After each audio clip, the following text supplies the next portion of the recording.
जय श्री राम। ब्रह्मा पुराण की जय। चक्र तीर्थ और पिपल तीर्थ की महिमा। महर्षि दधीचि, उनकी पत्नी गाभिस्थसिनी तथा उनके पुत्र पिपलाद के त्याग की अद्भुत कथा। ब्रह्मा जी कहते हैं, चक्र तीर्थ ब्रह्मा हत्या आदि पापों का नाश करने वाला है। वहाँ भगवान शंकर चक्रेश्वर के नाम से निवास करते हैं। उन्हीं से भगवान विष्णु को चक्र प्राप्त हुआ था। श्री विष्णु ने वहाँ रहकर चक्र के लिए भगवान शंकर की आराधना की थी, इसलिए उसे चक्र तीर्थ कहते हैं। उसके श्रवण मात्र से मनुष्य सब पापों से मुक्त हो जाता है। चक्र तीर्थ के बाद पिपलाद है, उसकी महिमा का वर्णन करने में शेषनाग भी समर्थ नहीं है। नारद चक्रेश्वर की पिपलेश्वर है, उनके नाम का कारण सुनो। दधीचि नाम से विख्यात एक मुनि थे, वह सभी उत्तम गुणों से सुशोभित थे। उनकी पत्नी श्रेष्ठ वंश की कन्या और पतिव्रता थी, उनका नाम गविस्थनी था। वह लोमा मुद्रा की बहन थी। दधीचि की पत्नी सदा भारी तपस्या में लगी रहती थी। दधीचि प्रतिदिन अग्नि की उपासना करते और गृहस्थ धर्म के पालन में तत्पर रहते थे।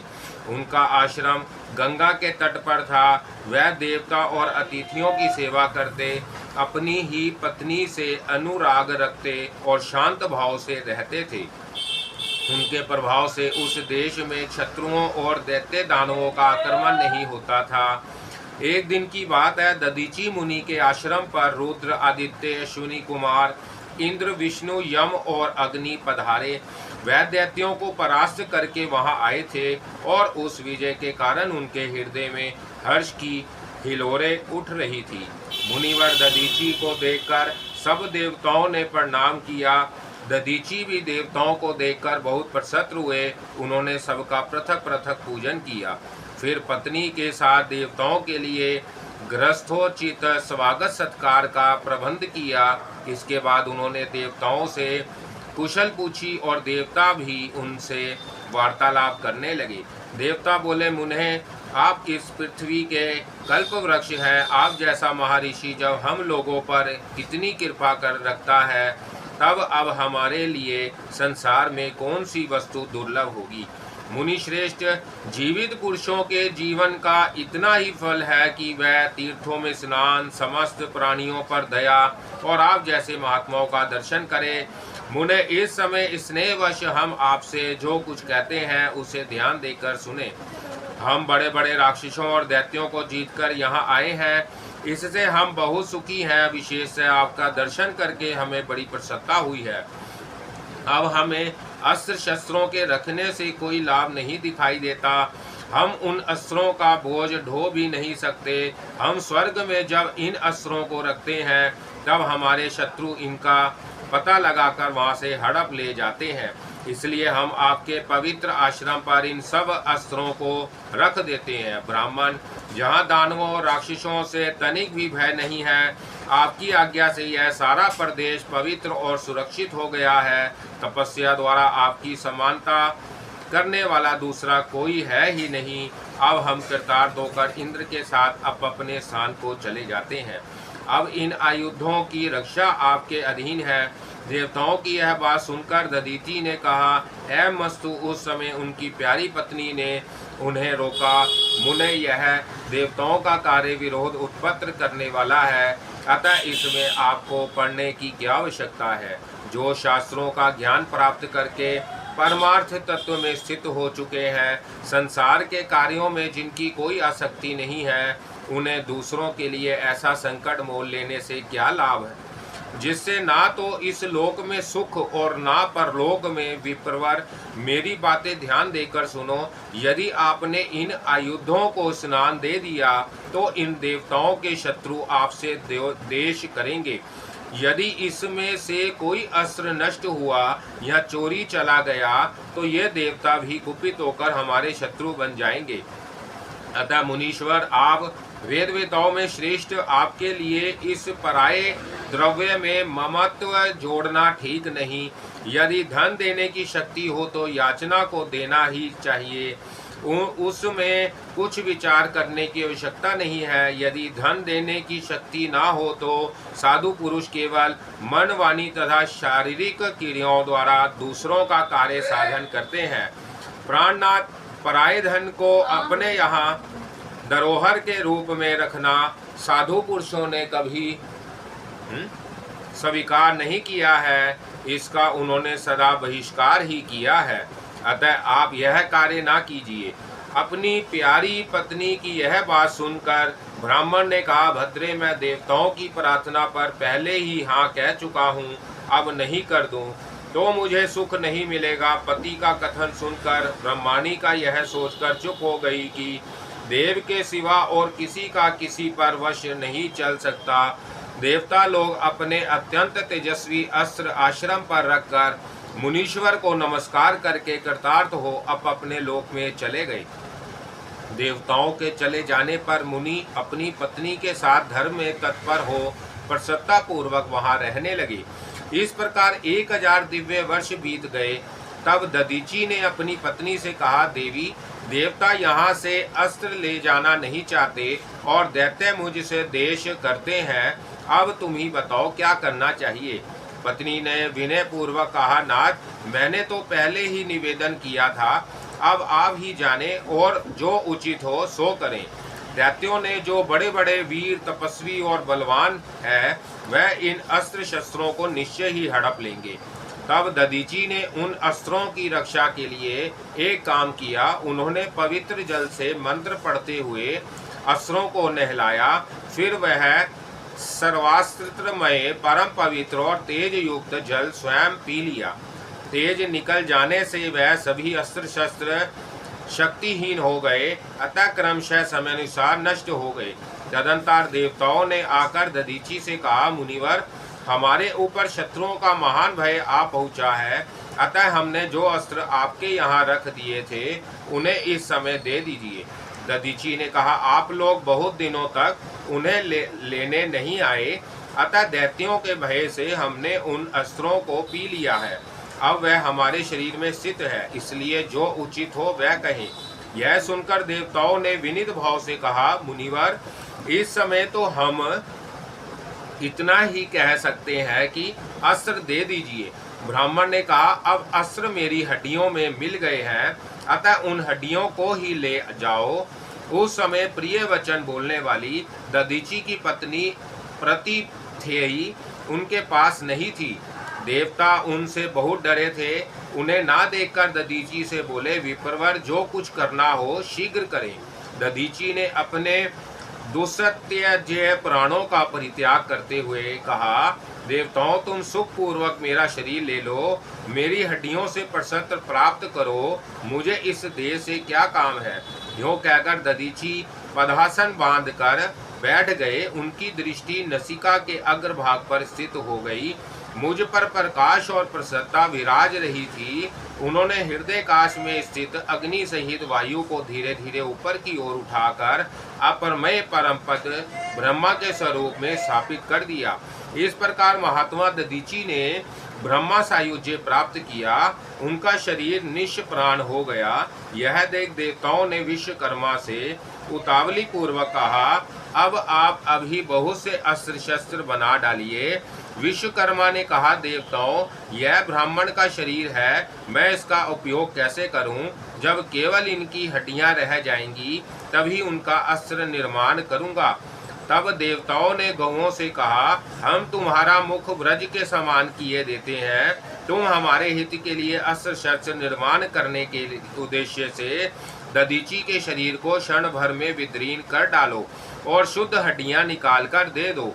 देवताओं के आदेश से गौओं ने वैसा ही किया।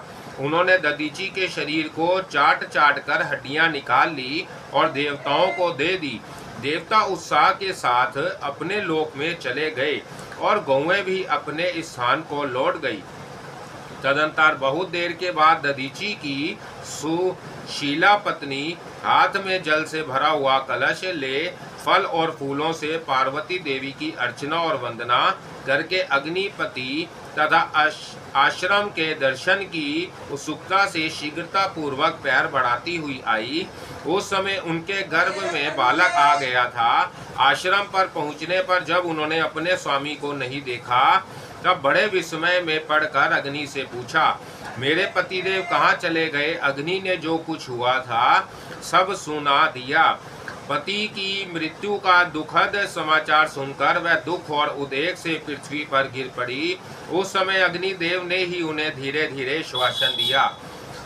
प्रतिथेयी बोली, मैं देवताओं को शाप देने में समर्थ नहीं हूँ, अतः स्वयं ही अग्नि में प्रवेश करूंगी।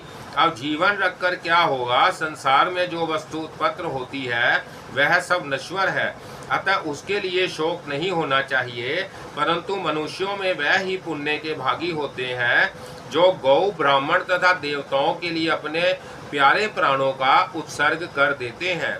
इस परिवर्तनशील संसार चक्र में धर्मपरायण तथा शक्तिशाली शरीर पाकर जो प्राणी देवताओं तथा ब्राह्मणों के लिए अपने प्यारे प्राणों का त्याग करते हैं वह ही धन्य है। जिसने देह धारण किया है उसके प्राण एक ना एक दिन अवश्य जाएंगे।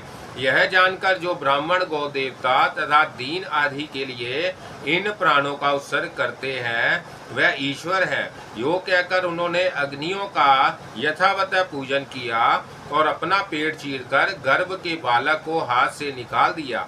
फिर गंगा, पृथ्वी, आश्रम तथा आश्रम के वनवासियों को, अत्र आदि औषधियों को प्रणाम करके पति की त्वचा और लोम आदि के साथ चिता में प्रवेश करने का विचार किया। उस समय वह बोली, मेरे गर्भ का यह बालक पिता माता से हीन है, इसके कोई सगोत्र बंधु भी नहीं है, अतः संपूर्ण भूतगण, औषधियां तथा लोकपाल इसकी रक्षा करें। जो लोग माता पिता से हीन बालक को अपने औरस पुत्रों के समान देखते और उसी भाव से रक्षा करते हैं वह निश्चय ही ब्रह्मा आदि देवताओं के भी वंदनीय है। यो कहकर दधीचि की पत्नी ने बालक को पीपल के समीप रख दिया और स्वामी में चित्त लगाकर अग्नि को प्रणाम किया। फिर अग्नि की परिक्रमा करके यज्ञोपात्रों के साथ ही चिता में प्रवेश किया और पति सहित दिव्य लोक को चली गई। उस समय आश्रम के वनवासी वृक्ष भी रोने लगे। प्रतिथेयी और दधीचि ने उनका अपने पुत्रों की भांति पालन किया था। मृग, पक्षी तथा वृक्ष सब रो रो कर एक दूसरे से कहने लगे, हम पिता दधीचि और माता प्रतिथेयी के बिना जीवित नहीं रह सकते। जो लोग स्वर्गवासी माता पिता की संतानों पर निरंतर स्वाभाविक स्नेह रखते हैं वह ही पुण्यात्मा और कृतार्थ है। दधीचि और प्रतिथेयी हमें जिस स्नेह पूर्वक दृष्टि से देखा करते हैं वैसे सगे माता पिता भी नहीं देखते।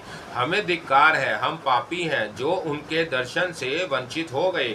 आज से हम सब लोगों का यही निश्चय होना चाहिए कि यह बालक ही हम लोगों के लिए दधीचि और प्रतिथेयी है तथा यह बालक ही हमारा सनातन धर्म है।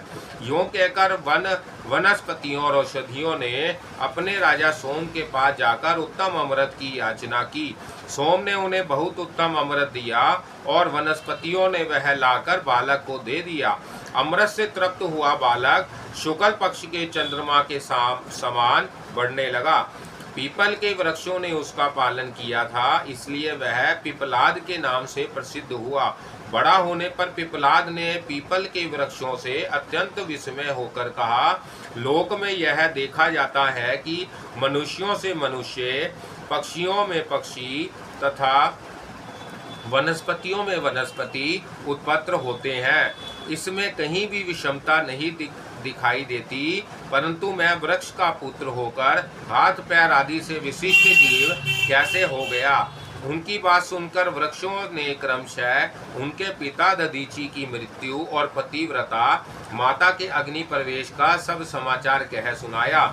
सुनते ही वह दुख से व्यापत होकर पृथ्वी पर गिर पड़े। उस समय वृक्षों ने धर्म और अर्थ युक्त वचन कहकर उन्हें संवतना दी। अक्षयस्थ होने पर उन्होंने औषधियों और वनस्पतियों से कहा, जिन्होंने मेरे पिता की हत्या की है उनका मैं भी वध करूंगा, अन्यथा जीवित नहीं रह सकता। जो पिता के मित्र और शत्रु होते हैं उनके साथ पुत्र भी वैसा ही बर्ताव करता है जो ऐसा करता है। वही पुत्र है जो इसके विपरीत आचरण करता है, वह पुत्र के रूप में शत्रु माना गया है। तब वृक्षों ने कहा, महाधुते, तुम्हारी माता ने परलोक में जाते समय यह उद्धार प्रकट किया था, जो दूसरों के द्रोह में लगे रहते हैं, जो अपने कल्याण की बातें भूल जाते हैं तथा जो भ्रांत चित्त होकर इधर उधर भटकते हैं, वे नरक के गड्ढे में गिरते हैं। माता की कही हुई वह बात सुनकर पिपलाद कुपित होकर बोले, जिसके अंतकरण में अपमान की आग प्रज्वलित हो रही हो, उसके सामने साधुता की बातें व्यर्थ है। फिर उन्होंने भगवान चक्रेश्वर महादेव के स्थान पर जाकर उनसे कहा, मुझे तो शत्रुओं का नाश करने के लिए कोई शक्ति दीजिए। पिपलाद के इतना कहते ही भगवान शंकर के नेत्रों से भयंकर कर्तार्थ प्रकट हुई। उसकी आकृति बड़वा घोड़ी के समान थी। संपूर्ण जीवों का विनाश करने के लिए उसने अपने घर में भयंकर अग्नि छिपा रखी थी। मृत्यु की लपलपाती हुई जीव के समान वह महारौद्र रूप भीषणता कृत्य पिपलाद से बोली, बताओ मुझे क्या करना है। पिपलाद ने कहा, देवता मेरे शत्रु हैं, उन्हें खा जा। फिर तो उस बड़वा के गर्भ से भयंकर अग्नि प्रकट हुई, जो समस्त लोकों का प्रलय करने में समर्थ थी। देवता उसे देखते ही थर्रा उठे और पिपलाद द्वारा आधारित पिपलेश नाम से प्रसिद्ध भगवान शिव की शरण में आए। उन्होंने भयभीत होकर शिव की स्तुति करते हुए कहा, शंभु, आप हमारी रक्षा करें। कृत्या और उससे प्रकट हुई आग हमें बड़ा कष्ट दे रही है। सर्वेश्वर, आप भयभीत मनुष्यों को अभय देने वाले हैं। शिव, जो सब ओर से सताए हुए पीड़ित तथा श्रांत चित्त प्राणी है, उन सब की आप ही शरण है। जगन्मय, आप पिपलाद को शांत कीजिए। बहुत अच्छा कहकर जगदीश्वर शिव ने पिपलाद के पास आकर उससे कहा, बेटा, देवताओं का नाश कर दिया जाए तो भी तुम्हारे पिता लौटकर नहीं आएंगे। उन्होंने देवताओं के कार्य की सिद्धि के लिए अपने प्राण दिए हैं। संसार में उनके समान दीन दुखियों का दयामय बंधु कौन होगा। तुम्हारी पतिव्रता माता भी उन्हीं के साथ दिव्य लोक में चली गई, जहां उनकी समता करने वाली कौन स्त्री है।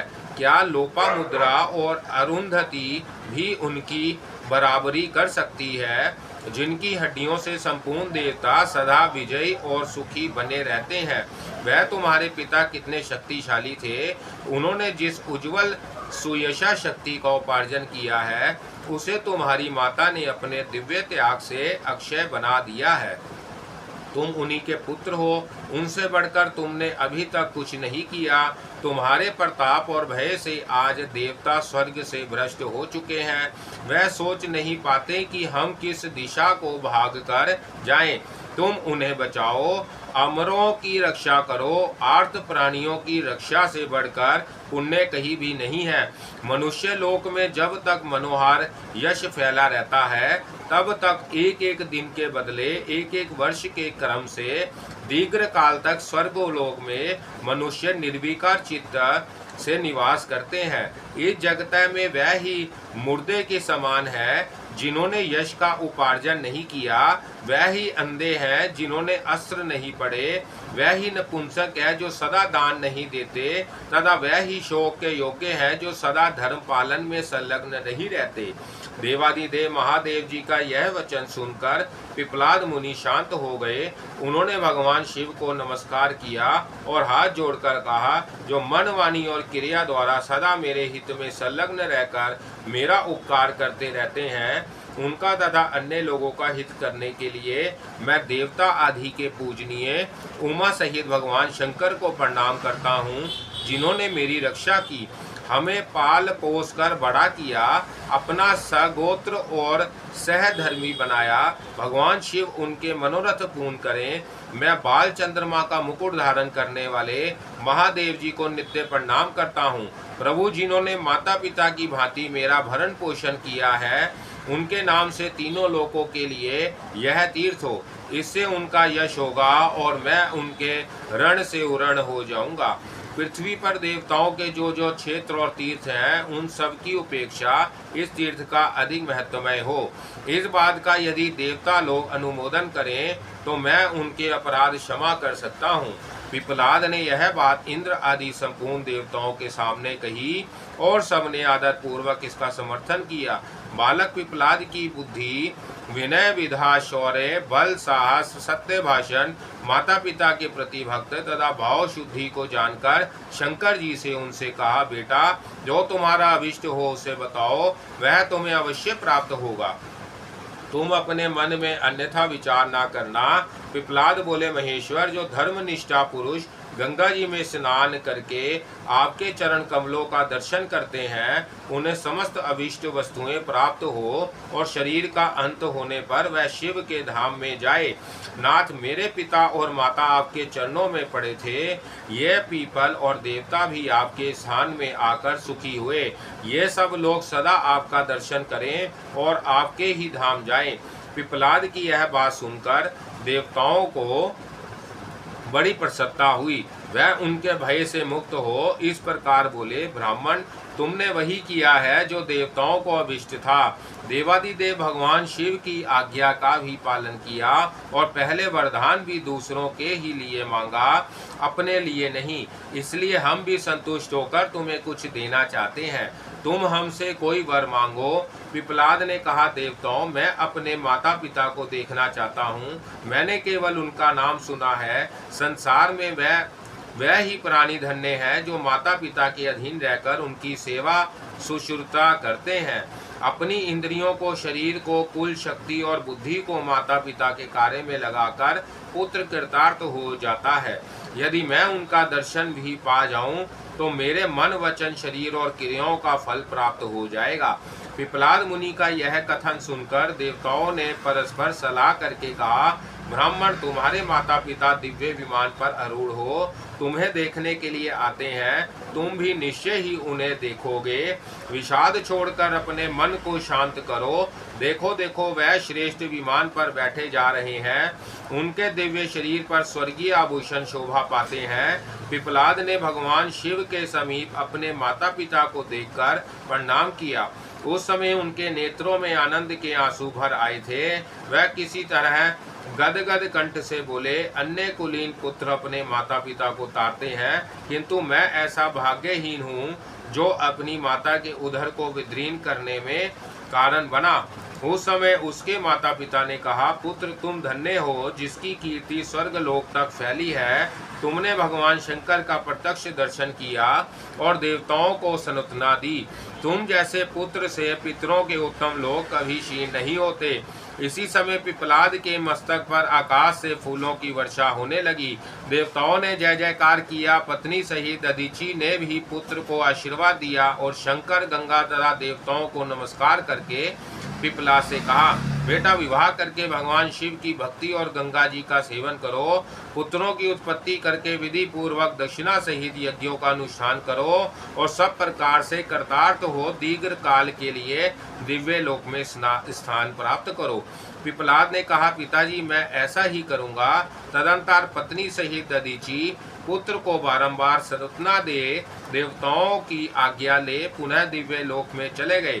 इसके बाद देवताओं ने भगवान शिव से कहा, जगदीश्वर, अब दधीचि की हड्डियों की, हमारी तथा इन गौओं की पवित्रता के लिए कोई उपाय बताइए।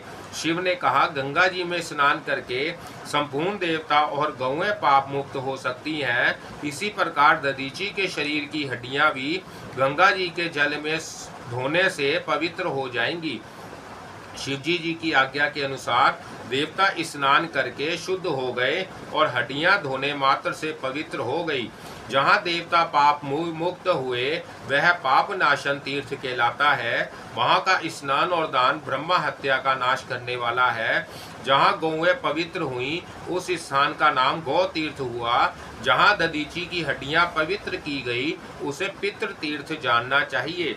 वह पितरों की प्रसन्नता को बढ़ाने वाला है। जिस किसी प्राणी के वह कितना ही पापी क्यों ना हो, शरीर की राख, हड्डी, नख और रोएं उस तीर्थ में पड़ जाते हैं, वह तब तक स्वर्ग लोक में निवास करता है जब तक कि चंद्रमा, सूर्य और तारों का अस्तित्व बना रहता है।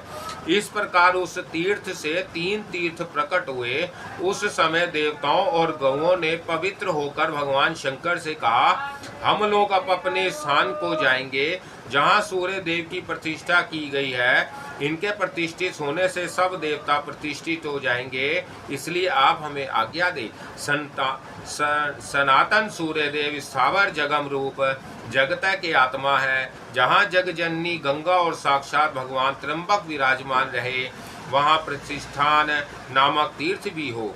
यो कहकर देवताओं ने पिपलाद से भी अनुमति ली और अपने निवास स्थान को चले गए। वहाँ जितने पीपल थे कालांतर में अक्षय स्वर्ग को प्राप्त हुए। प्रतापी पिपलाद ने उस क्षेत्र के अधिष्ठा देवता के रूप में भगवान शंकर की स्थापना करके उनका पूजन किया। फिर गौतम की कन्या को पत्नी रूप में प्राप्त करके कई पुत्र उत्पन्न किए, लक्ष्मी और यज्ञ उपार्जन किया। तथा अंत में वह सुहर जनों के साथ स्वर्ग लोक को चले गए। तब से वह क्षेत्र पिपलेश्वर तीर्थ कहलाने लगा। वह सब यज्ञों का फल देने वाला पवित्र तीर्थ है। उसके स्मरण मात्र से पापों का नाश हो जाता है। फिर स्नान, दान और सूर्य के दर्शन से जो लाभ होता है उसके लिए तो कहना ही क्या है। वहाँ देवादिदेव महादेव जी के 2 नाम हैं, चक्रेश्वर और पिपलेश्वर। इस रहस्य को जानकर मनुष्य सब अभिष्ट वस्तुओं को प्राप्त कर लेता है। देव मंदिर में सूर्य की प्रतिष्ठा होने से वह क्षेत्र प्रतिष्ठान कहलाया, जो देवताओं को भी बहुत प्रिय है। यह उपाख्यान अत्यंत पवित्र है। जो मनुष्य इसका पाठ अथवा श्रवण करता है वह दीर्घजीवी, धनवान और धर्मात्मा होता है तथा अंत में भगवान शंकर का स्मरण करके उन्हीं को प्राप्त कर लेता है।